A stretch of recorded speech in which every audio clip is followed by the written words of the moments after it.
man pulled a flask from his pocket, took a draught himself, and offered it to his companion. "You won't you?" he said, feeling that he pushed it from him. "Well, then the gallant gentleman who's lodging with you will. Hello, bully!" "Death!" said the other, holding him back. "Will you tell me what I am to do?"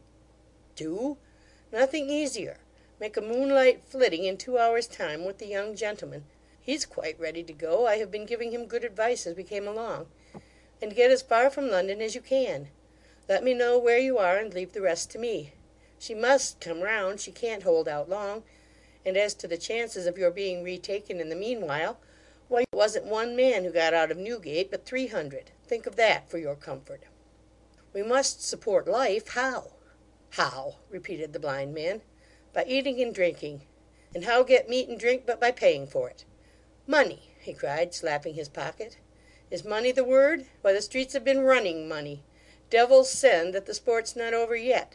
For these are jolly times. Golden, rare, roaring, scrambling times.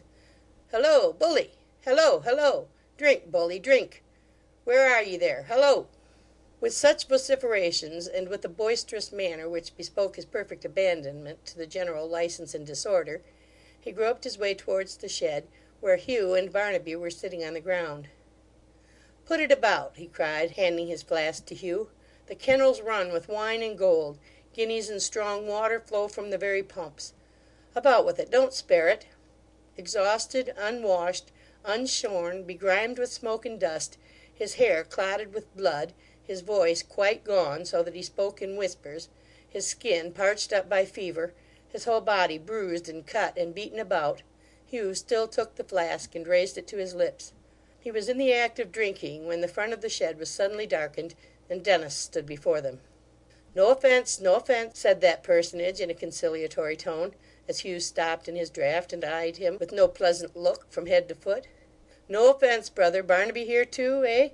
How are you, Barnaby? And 2 other gentlemen. Your humble servant, gentlemen. No offence to you either, I hope, eh, brothers?"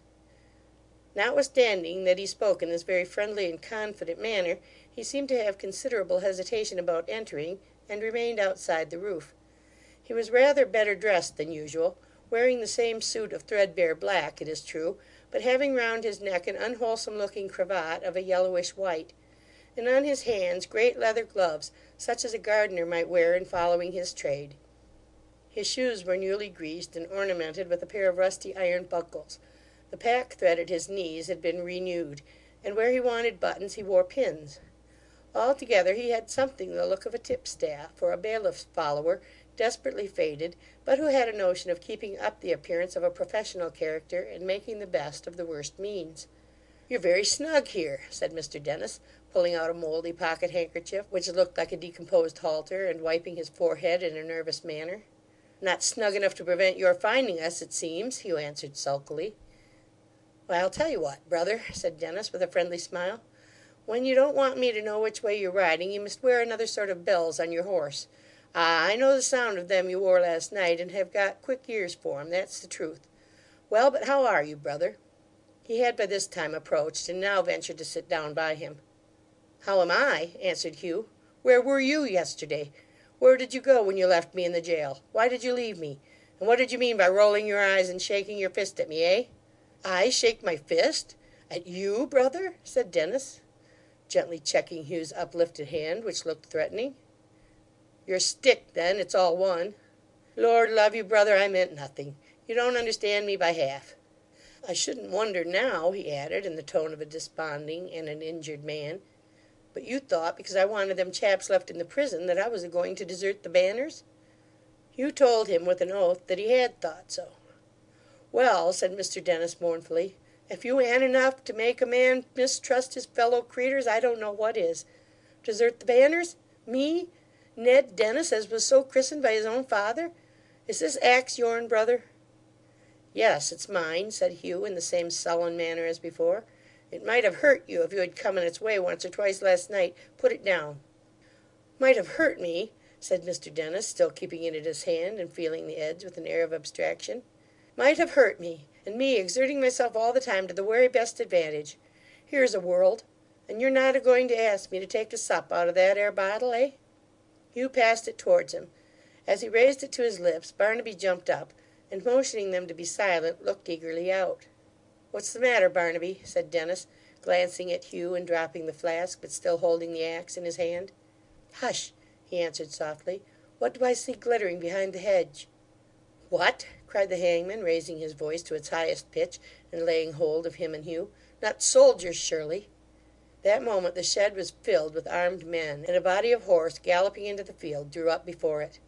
"There," said Dennis, who remained untouched among them when they had seized their prisoners. "It's them two young ones, gentlemen, that the proclamation puts a price on. This other's an escaped felon.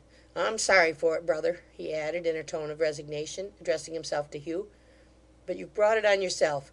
You forced me to do it. You wouldn't respect the soundest constitutional principles, you know. You went and violated the very framework of society. I had sooner have given away a trifle in charity than done this. I would, upon my soul. If you'll keep fast holding 'em, gentlemen, I think I can make a shift to tie 'em better than you can." But this operation was postponed for a few moments by a new occurrence. The blind man, whose ears were quicker than most people's sight, had been alarmed before Barnaby by a rustling in the bushes, under cover of which the soldiers had advanced.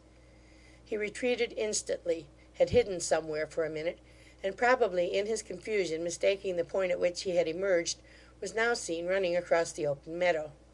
An officer cried directly that he had helped to plunder a house last night. He was loudly called on to surrender. He ran the harder, and in a few seconds would have been out of gunshot. The word was given, and the men fired. There was a breathless pause and a profound silence, during which all eyes were fixed upon him. He had been seen to start at the discharge, as if the report had frightened him, but he neither stopped nor slackened his pace in the least, and ran on full 40 yards further. Then, without one reel or stagger or sign of faintness or quivering of any limb, he dropped. Some of them hurried up to where he lay, the hangman with them. Everything had passed so quickly that the smoke had not yet scattered, but curled slowly off in a little cloud which seemed like the dead man's spirit moving solemnly away. There were a few drops of blood upon the grass, more when they turned him over. That was all. Look here," said the hangman, stooping one knee beside the body and gazing up with a disconsolate face at the officer and men. "Here's a pretty sight." "Stand out of the way," replied the officer. "Sergeant, see what he had about him." The man turned his pockets out upon the grass and counted, besides some foreign coins and 2 rings, 45 guineas in gold. These were bundled up in a handkerchief and carried away. The body remained there for the present, but 6 men and the sergeant were left to take it to the nearest public house. "Now then, if you're going," said the sergeant, clapping Dennis on the back and pointing after the officer, who was walking towards the shed. To which Mr. Dennis only replied, "Don't talk to me," and then repeated what he had said before, namely, "Here's a pretty sight." "It's not one that you care for much, I should think," observed the sergeant coolly. "Why, who," said Mr. Dennis, rising, "should care for it, if I don't?" "Oh, I didn't know you was so tender-hearted," said the sergeant, "that's all." "Tender-hearted!" echoed Dennis. "Tender-hearted! Look at this man. Do you call this constitutional? Do you see him shot through and through instead of being worked off like a Briton? Damn me, if I know which party to side with. You're as bad as the other. What's to become of the country if the military power is to go a-superseding the civilians in this way? Where's this poor fellow creetur's rights as a citizen, that he didn't have me in his last moments? I was here. I was willing. I was ready. These are nice times, brother, to have the dead crying out against us in this way, and sleep comfortably in our beds arterwards. Wery nice." Whether he derived any material consolation from binding the prisoners is uncertain. Most probably he did. At all events, his being summoned to that work diverted him for the time from these painful reflections, and gave his thoughts a more congenial occupation. They were not all 3 carried off together, but in 2 parties.